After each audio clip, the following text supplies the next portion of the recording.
Today was the day after Boxing Day, and I hope you had a wonderful Christmas, unbesmirched by Backflow.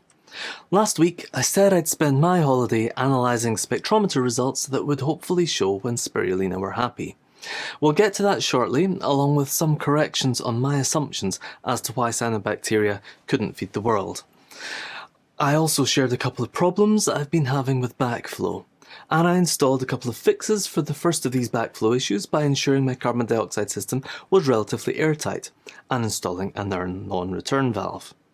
Unfortunately, these fixes didn't work. The next day I found that most but not all of my culture had been sucked back up the carbon dioxide tube, completely passing the non-return valve. So I tried to install a second non-return valve, as sometimes non-return valves fail. That's when I noticed another potential area for improvement. Let us know in the comments if you'd like to design a dovetail SodaStream cylinder support. I then left the camera running at 1 frame per second overnight. Look very closely, I've sped this up to 30,000 times, and in just over 11 hours it didn't get past the second check valve. Buoyed by this massive victory, I thought I should check if it was just a failing in the initial non-return valve or if the replacement would pass on its own too. So I removed the original non-return valve and replaced it with just the second one to see. Stay tuned for the answer. The second backflow issue from last week was down to user error rather than physics. Instead of connecting the carbon dioxide tube to the submerged sparging tube, I stupidly connected it to the vent port, pressurising the headspace, spilling culture all over my bioreactor, and poaching my heater PCB. And huge thanks to Cam, who immediately sent this replacement out free of charge, along with a cap with A, B, C and D written on the ports that'll hopefully help me a little.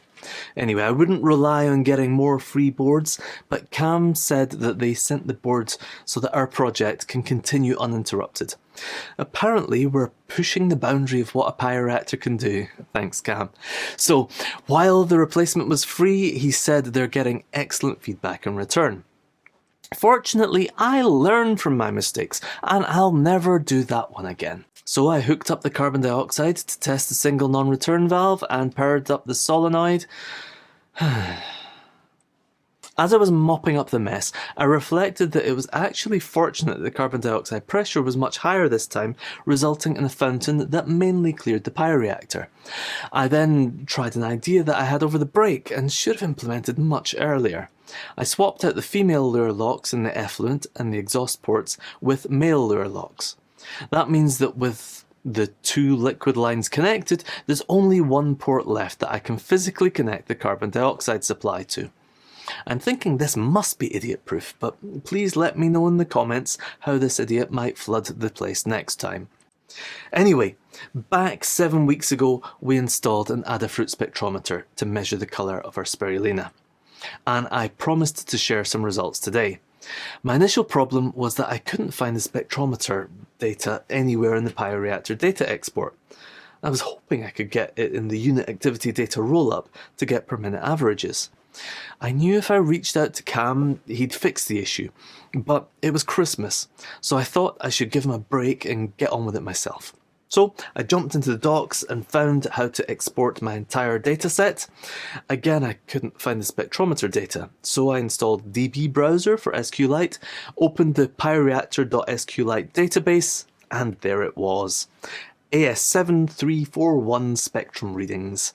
So I went into the browser and found 4,950,016 results. Not entirely stupid. I borrowed Laura's 96GB M2 Max video editing monster to do the analysis, but even with that, DB Browser crashed whenever I tried to pull out more than a few 100,000 rows at a time for analysis in Excel. Eventually I got what I needed, but of course Excel was on its knees. Just changing the colour of a dataset was taking minutes to process. So I hacked the data down, removing everything but the growth rate before formatting this graph for you. All the time I had this niggling concern as to why the growth rate shown on the right axis was so consistently in the low 30s. I thought positive was growth and negative was decline. Then I realised that I am entirely stupid. We were controlling temperature to 32.5 degrees C. And it took me the best part of today to graph this, making it my least effective graph of 2023. There are some useful conclusions that we can draw from this exercise, however. Firstly, I need to avoid making any more graphs this year. Secondly, when I moved to turbidistat mode and let the culture drop below the level of the spectrometer, it stopped working. So let's not do that again. And thirdly, if we want to make use of all the data that will be generated from years of work of hopefully many researchers across the world, without lay people just giving up because the data analysis and write-up is so laborious, then we need to find a way to automate as much of it as we can. I'm really spoiled by the data view that we can get in the Bioreactor. I didn't even download 7 weeks of spectrometer data until this week because I can see from my phone if the bugs are happy and growing or not. Then I take action and move on.